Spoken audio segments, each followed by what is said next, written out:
गडिंग्लज तालुक्यातील कुंभहाळ गावामध्ये विनायक पाटील शिक्षक होते। हे शिक्षक बीएलओचं काम करत असताना तेथील एका दाम्पत्याने त्यांच्यावर हल्ला केला आणि त्यानंतर आपण पाहिलं तर गडिंग्लज पोलीस ठाण्यामध्ये त्यांच्यावर गुन्हा दाखल झालेला आहे। पण शिक्षक संघटना जी आहे ही आक्रमक झालेली आहे, कारण शिक्षकांना मारहाण झालेली आहे आणि कडक कारवाई करावी सदरच्या या दाम्पत्यावर, यासाठी तहसीलदार ऋषिकेश शेळके यांची या संघटनेने भेट घेतलेली आहे। पदाधिकारी आपल्यासोबत, काय सांगाल सर? कालच्या हल्ल्याच्या संदर्भात तुम्ही तहसीलदारांची भेट घेतलेली आहात, काय मागणी केला आहे आणि काय आश्वासित केले तहसीलदारांनी? कुंभळाळ या ठिकाणी घडलेला हा जो प्रकार आहे तो अतिशय निंदनीय आहे।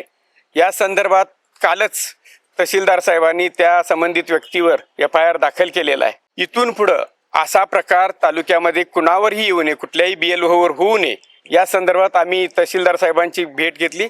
तत्पूर्वी आम्ही गट विकास अधिकारी आणि गट शिक्षण अधिकारी यांचीही भेट घेऊन शाळेतलं काम सांभाळून हे सगळं करणाऱ्या व्यक्तींना परत त्रास होऊ नये या दृष्टीनं अवगत केलेलं आहे आणि त्यांनी सुद्धा त्या दृष्टीनं पावलं उचललेली आहेत। त्या दृष्टीनं इथं काम करत असताना तालुक्यात जर अशी घटना घडत असेल तर ते अतिशय वाईट आहे। शाळेतलं काम सांभाळून हे निवडणुकीचं काम करत असताना, BLO म्हणून काम करत असताना येणारे प्रसंग आहेत हे अतिशय अडचणीचे आहेत आणि दिलेलं काम आहे हे अतिशय काटकसरीचं म्हणण्यापेक्षा अतिशय अडचणीचं आहे, किचकट आहे आणि संबंधित BLO लोकांचा, BLO शिक्षकांचं मानसिक स्वास्थ्य हरवणारं हे काम आहे।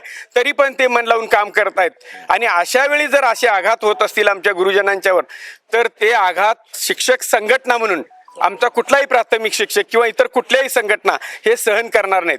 हे साहेबांना सांगून आम्ही घेतल्या कार्यवाहीबद्दल त्यांचं प्रशंसा, अभिनंदन करून आलोय आणि संबंधितावर कडक कारवाई होऊन या उपर इथं कोणताही त्रास BLOना होऊ नये आणि समाजातील अन्य घटकाकडून BLOना सहकार्य व्हावं यासाठी त्यांना आम्ही अवगत केलेलं आहे आणि त्यांनी तसं आम्हाला आश्वासन केलेलं आहे। याशिवाय इतकं काम करत असताना त्यांना काहीतरी व्यवस्थित मानधन मिळावं, त्यामुळं एक बेसिक वर मानधन सर्वांना मिळावं अशा दृष्टीनं ते मिळावं यासाठीचं निवेदन सुद्धा आम्ही तहसीलदार साहेबांना दिलेलं आहे।